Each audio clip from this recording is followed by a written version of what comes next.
Hai sahabat Mika, saya Dr. Luki, psikiater Rumah Sakit Mitra Kemayoran.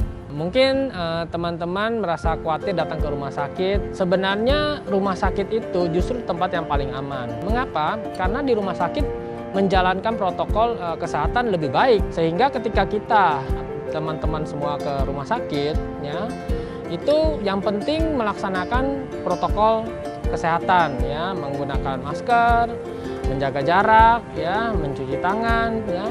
Saya pikir dengan melakukan itu semua kita akan aman, ya, bukan saja dari tertular maupun juga untuk menularkan ke pasien yang lain.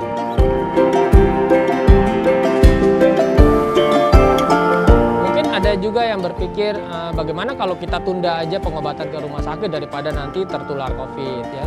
Kita tidak tahu penyakit apa yang kita alami, ya. Seandainya penyakit itu memerlukan pengobatan yang cepat, maka kekhawatiran kita untuk terkena COVID malah justru lebih berbahaya karena penyakit yang kita alami mungkin menjadi lebih berat, pengobatan menjadi lebih mahal dan bahkan kita mungkin disuruh rawat inap.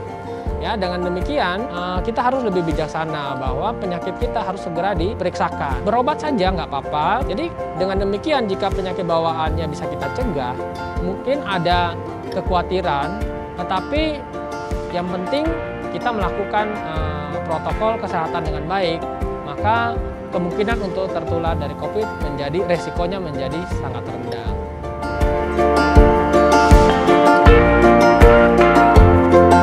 Tipsnya supaya kita di rumah sakit itu bisa berobat dengan nyaman. Begitu kita sudah sampai ke rumah sakit, yang pertama setelah kita melakukan semua protokol kesehatan, setelah itu masuk ke ruang pemeriksaan, selesai mendapatkan resep, kemudian menunggu di farmasi, kemudian pulang ke rumah. Nah, sampai di rumah sangat disarankan untuk kemudian membersihkan diri, ya, baju pakaian segera dicuci dan segera mandi, keramas dan lain-lain. Setelah itu barulah kita bertemu dengan sanak saudara, ya, dan melakukan aktivitas yang lain.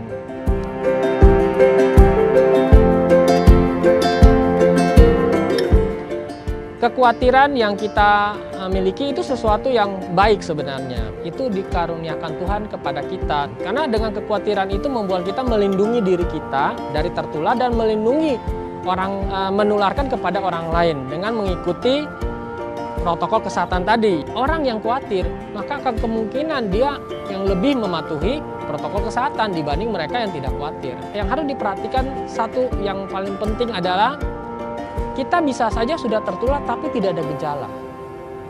Jadi jika kita khawatir, yang penting kita melakukan protokol kesehatan. Lebih daripada itu menjadi tidak ada manfaat, bahkan bisa membuat kita menjadi sakit dan bahkan kita bisa mengambil tindakan-tindakan yang salah, yang tidak bijaksana. Seperti yang tadi sudah dijelaskan. Demikian yang bisa saya sampaikan kepada teman-teman semua. Semoga apa yang disampaikan bisa bermanfaat. Jagalah kesehatan dan tetap semangat. Mitra Keluarga. Life, Love, Laughter.